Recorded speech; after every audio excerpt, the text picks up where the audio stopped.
Olá, o Jornal da Facom está no ar. Eu sou Mariana Sampaio. E eu sou Lavínia Rezende. O Brasil registra alta nos casos de feminicídio e projetos de leis mais rígidos ganham força no combate à violência contra a mulher. Em Juiz de Fora, as obras do novo hospital universitário são retomadas após anos de espera. O uso excessivo de telas entre crianças acende um alerta para famílias e especialistas. E com a chegada do outono, aumentam os casos de doenças respiratórias. E ainda, após as fortes chuvas, cresce a vulnerabilidade de animais na cidade. Agora, no Jornal da Facom.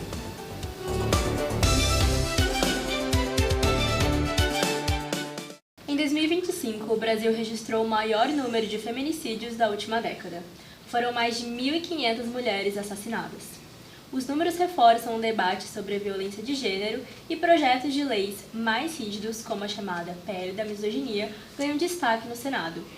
A repórter Lavínia Rodrigues traz outras informações. Em todo o país, os casos de feminicídio seguem em alta. Só em 2025 foram 1.568 registros, um aumento de 4,7% em relação ao ano anterior. Em Juiz de Fora, a realidade também preocupa. O número de feminicídios cresceu até 200% entre 2019 e 2025, segundo dados recentes. Ao mesmo tempo, a violência contra a mulher vai além dos casos extremos. Só no último ano, cerca de 3,7 milhões de brasileiras relataram ter sofrido algum tipo de agressão doméstica ou familiar. Diante desse cenário, propostas que buscam punições mais duras para crimes motivados por misoginia ganham espaço no debate. Mas é preciso entender como essas medidas podem impactar na prática a vida das mulheres. O que propõe o chamado Projeto de Lei da Misoginia? Ele propõe a criminalização do discurso de ódio contra a mulher, equiparando a misoginia ao crime de racismo. O que isso quer dizer? Quer dizer que, se for aprovada, a misoginia ela vai ser considerada um crime inafiançável, imprescritível e insuscetível de graça e anistia e vai integrar a lei do racismo. Ele é um projeto que vai fazer com que esse âmbito de proteção seja ampliado. Por quê? A Lei Maria da Penha ela tem um caráter muito protetivo, um caráter mais educacional. E ela não criminaliza condutas a não ser o descumprimento de medida protetiva. A lei da misoginia, ao criminalizar o discurso de ódio, ela potencializa a aplicação da Lei Maria da Penha. Mesmo com leis já existentes, muitas mulheres ainda se sentem inseguras no dia a dia. Em cidades como Juiz de Fora, o aumento dos casos reforça a preocupação e levanta o questionamento se propostas mais rígidas podem, de fato, ajudar a mudar essa realidade. O endurecimento das leis é suficiente para reduzir os casos de feminicídio? Infelizmente não, tanto que nós viemos numa crescente, todos os anos os números aumentam, tanto de feminicídio quanto de violência contra a mulher.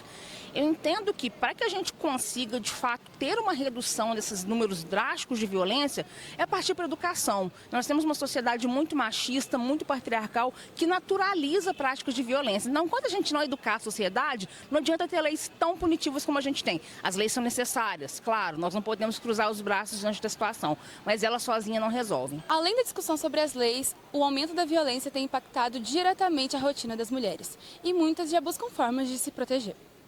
Uma dessas formas é a autodefesa, que vem ganhando espaço em todo o país. A prática tem atraído cada vez mais mulheres, não só pela busca por segurança, mas também por fortalecer a autoestima e a confiança no dia a dia. Qual a importância da autodefesa para as mulheres hoje em dia? Hoje em dia ela é de suma importância. Nós vemos nos dados aí hoje em dia as estatísticas, tanto em todos os meios de comunicação, tantas mulheres estão sendo agredidas, não só fisicamente como psicologicamente, né? E a defesa dá uma autonomia, dá uma segurança para ela, que nós entendemos que quando nós passamos o treinamento, né, para as alunas, que elas não usem, mas se elas usarem, que elas se sintam preparadas para poder agir. Antigamente essa área era predominada, né, em sua grande maioria por homens, e agora as mulheres estão entendendo que esse espaço também é delas, né? Tanto em nível de competições, campeonatos, tanto em nível só para fazer o esporte mesmo, né? Para sair do desestresse do dia a dia, da correria do dia a dia, né? Ela ajuda de diversas formas, Lavínia, tanto no apoio psicológico, porque ajuda na ansiedade, depressão, né? Ajuda com o cuidado do corpo também, físico. Então acaba que vira um combo, né? Corpo, mente e espírito. Em casos de violência, a orientação é buscar ajuda o quanto antes. Denúncias podem ser feitas pelo telefone 180, que funciona 24 horas por dia de forma gratuita em todo o país. Além disso, as mulheres também podem procurar as delegacias especializadas de atendimento à mulher, onde recebem orientação e apoio para dar início às medidas de proteção. Em caso de violência contra a mulher, é possível buscar ajuda pelo Ligue 180, a Central de Atendimento à Mulher do Governo Federal. O serviço é gratuito, funciona 24 horas e recebe denúncias em todo o país. Em caso de risco imediato, ligue 190. A gente segue com outro alerta, agora sobre o universo infantil. Celulares, tablets e televisões já fazem parte do dia a dia de muitas crianças e, para as famílias, acabam sendo um apoio na rotina. Mas o excesso preocupa. Especialistas alertam para prejuízos no desenvolvimento e riscos no ambiente digital. Os detalhes na reportagem de Rayane Nascimento.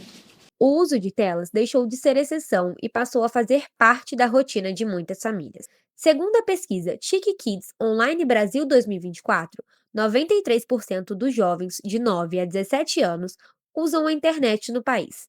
E quase um quarto deles afirma ter tido o primeiro acesso antes dos 6 anos, número que mais que dobrou desde 2015. Na casa da Geise e do Wender, pais da pequena Lua, de 2 anos, não é diferente. Com uma rotina corrida entre trabalho e estudos, as telas acabam sendo um recurso para dar conta de tudo. A Ana Lua tem acesso a telas desde uns 8 meses, mais ou menos, só que a gente começou a perceber que ela estava ficando muito agitada. E a gente chegou à conclusão que a tela poderia estar interferindo. Por mais que fosse um contato mínimo durante o dia, era um contato. E aí ela ficou um tempo sem tela e a partir de 1 ano e pouco, quase 2 anos, que ela voltou a ter contato. Atualmente ela tem, a gente restringe esse tempo de 2 horas máximas por dia. Mas eu ia desligar a televisão e ela chorava muito, porque ela queria aquilo entretendo ela por um tempo. Além da agitação, eu senti que ela ficou muito dependente da tela, muito dependente. E foi um processo para a gente conseguir tirar 100% depois de um tempo, porque ela não se entretia com outra coisa. Mas ainda ressalta que a escolha dos conteúdos servem como uma redução de danos, como desenhos animados com menos estímulos, mais antigos e educativos. A recomendação da Sociedade Brasileira de Pediatria é clara: evitar telas para crianças menores de 2 anos e limitar o tempo para as mais velhas.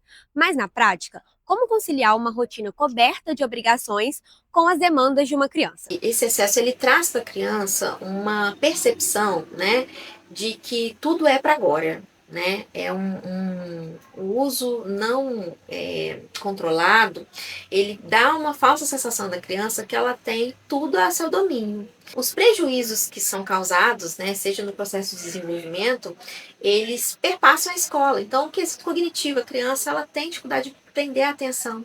A memória fica deficitária. Outra questão que é muito afetada diretamente é o sono. Sono muito leve, às vezes a criança acorda várias vezes à noite. E é uma criança que, para a idade, já deveria estar dormindo a noite toda, também são sinais. Atividades de movimento, como esportes, programas em família ao ar livre, são opções para fugir das telas, também como incluir as crianças nas atividades de casa e na rotina dos pais. O pai ele precisa, primeiro, estar por dentro de tudo aquilo que o filho faz nesse sentido virtual, né?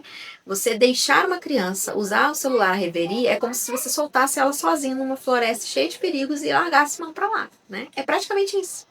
E como nós não faríamos isso com nossos filhos, a mesma coisa a gente precisa ter o cuidado nas redes.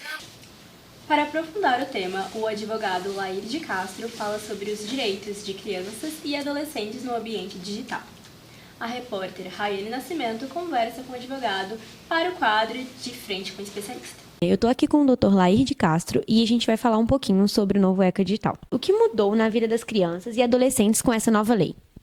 Então, a lei ela foi criada justamente para aumentar a segurança que as crianças vão passar a ter, e os adolescentes até 16 anos vão passar a ter em ambientes digitais, ou seja, ela fortaleceu a vigilância e criou mais critérios para que as empresas que ofertam produtos para as crianças e adolescentes sejam mais criteriosas, né? Tenham mais cuidado com o que é oferecido. A lei força com que as plataformas que ofertam esses tipos de serviços para menores que haja uma vinculação de contas. Então, as contas de crianças e adolescentes até 16 anos, delas devem ser vinculadas a uma conta do seu responsável legal.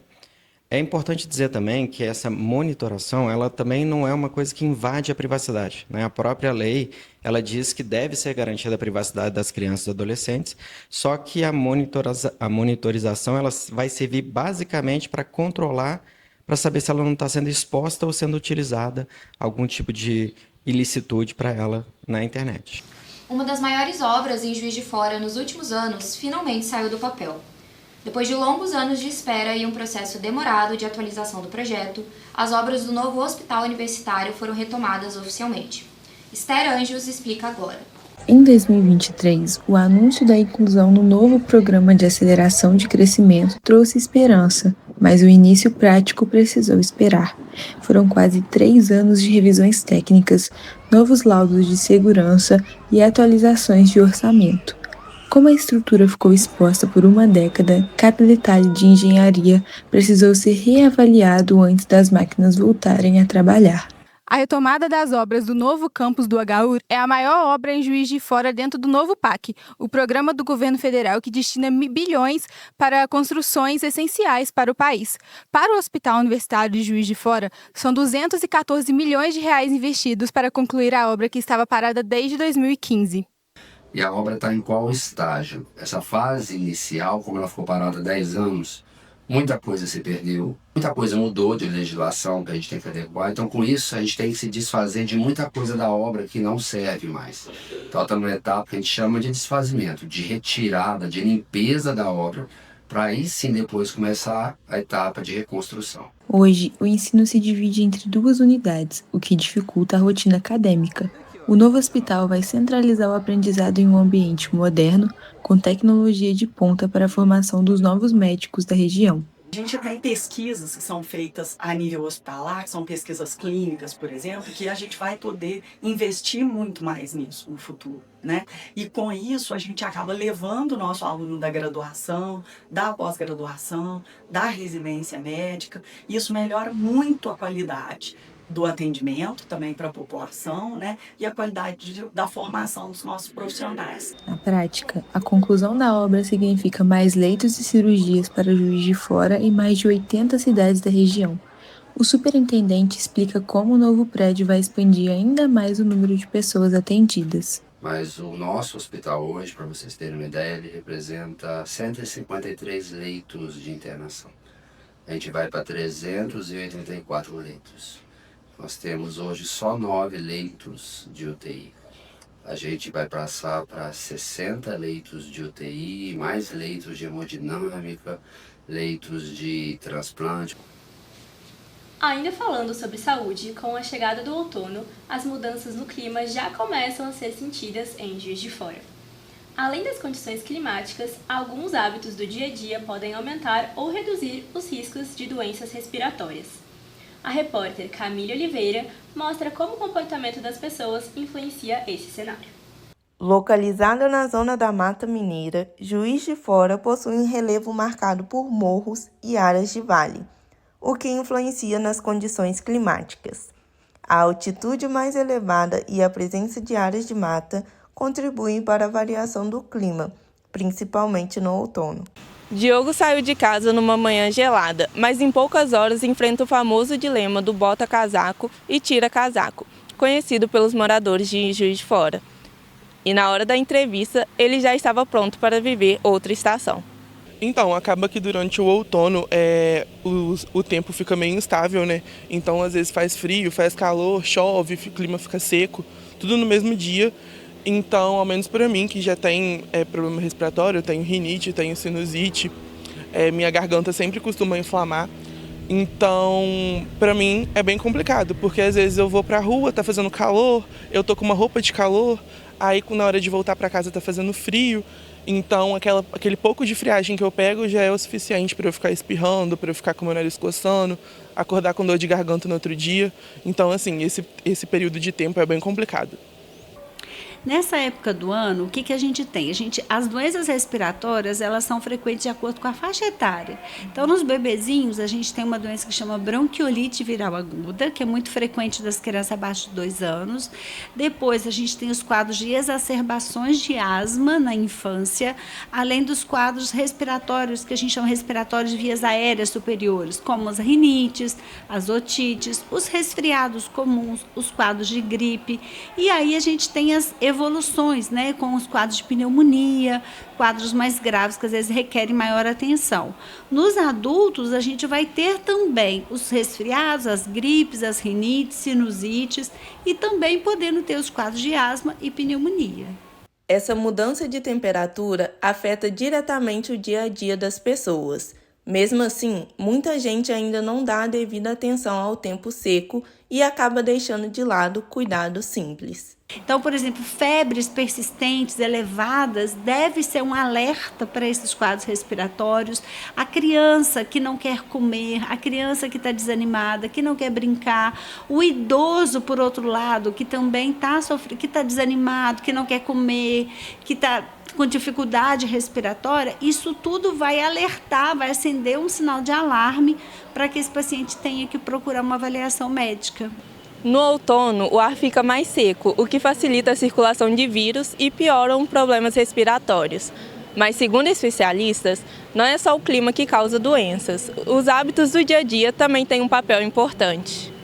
Gripes, resfriados, alergias e crises de doenças como asma e bronquite são os mais comuns nessa época do ano. Além desses cuidados, a alimentação também ajuda a manter a saúde em dia. É de extrema importância a gente manter uma alimentação equilibrada, com consumo de nutrientes adequados, para ajudar a manter o seu sistema imunológico fortificado e evitar o risco dessas infecções. Eu daria uma dica simples e prática, que é manter uma rotina equilibrada, manter uma rotina saudável, e isso inclui beber a quantidade ideal de água ali no seu dia a dia, cuidar bem do seu sono, preferir os alimentos naturais, evitar os alimentos ultraprocessados, porque são essas pequenas atitudes do dia a dia que vão te ajudar a manter a sua imunidade alta e reduzir o risco dessas doenças. As mudanças no clima não impactam apenas a saúde. Após as fortes chuvas em Juiz de Fora, animais vivem um cenário de vulnerabilidade. Muitos perderam seus tutores ou foram resgatados feridos. O número de casos segue crescendo e a cidade mobiliza equipes para garantir acolhimento. Os detalhes na reportagem de Matheus Vasco. Durante o temporal, mais de 100 animais foram resgatados de áreas de risco, incluindo casos de animais soterrados. Mais de um mês depois do desastre, a cidade continua na linha de frente na proteção desses animais. Equipes de resgate e voluntários seguem trabalhando para garantir acolhimento para aqueles que ainda se encontram vulneráveis. Nós resgatamos quase 600 animais nos diversos bairros da cidade onde aconteceram deslizamentos, desabrigos, enfim. Desses animais, nem todos precisaram de ser acolhidos no abrigo emergencial ou em lares temporários. Nós hoje temos no abrigo municipal, que nós fizemos um abrigo emergencial na Praça Céu, em torno de 56 animais que têm tutor ou que o tutor já abriu mão para que seja adotado. O trabalho de resgate e atendimento conta com equipes especializadas, com experiência em desastres como Brumadinho e Petrópolis. A atuação inclui resgates em áreas de difícil acesso, uso de drones e atendimento veterinário emergencial. Os animais passam por triagem, vacinação e cuidados de saúde. As chuvas que aconteceram em Juiz de Fora, os animais foram muito afetados e ainda permanecem com muitos danos. Hoje a gente está aqui com a Vivian, que é veterinária, que cuidou de muitos animais durante o período das chuvas e segue trabalhando firmemente nesse cuidado. Vivian, conta pra gente como que foi esse cuidado durante as chuvas. Então, inicialmente, o GRAD, que é o Grupo de Resposta a Animais em Desastres, eles estão aptos, eles têm capacitação profissional para fazer esses resgates, porque são resgates em áreas difíceis, de soterramento, de risco de desabamento, então eles iam, resgatavam esses animais, traziam pra gente aqui no hospital e a gente prestava os primeiros socorros. E aí a gente ficava com esses animais aqui até que a gente pudesse enviar eles para um lar temporário, porque inicialmente a gente não tinha abrigo. Então a gente encaminhava os animais que estivessem aptos a terem alta para lares temporários. Além dos resgates, o município também investe em ações permanentes de proteção animal. Só neste ano, mais de 600 animais já foram adotados. A Secretaria também intensificou campanhas de castração e ações educativas em escolas, para conscientizar sobre maus tratos e bem-estar animal. Agora, o pedido é por mais apoio da população. O Gomes para mim é a minha vida mesmo. Ele chegou na minha vida num momento muito difícil, foi quando eu perdi meu pai, então ele foi um companheiro para mim. E até hoje ele é um companheiro tanto meu quanto da minha mãe. Gomes! Oi, Gomes! Essas foram as principais notícias de hoje. O Jornal da Facom fica por aqui, mas você pode rever essas e outras reportagens nos nossos canais oficiais. Obrigada pela companhia, uma ótima noite para você e até a próxima edição.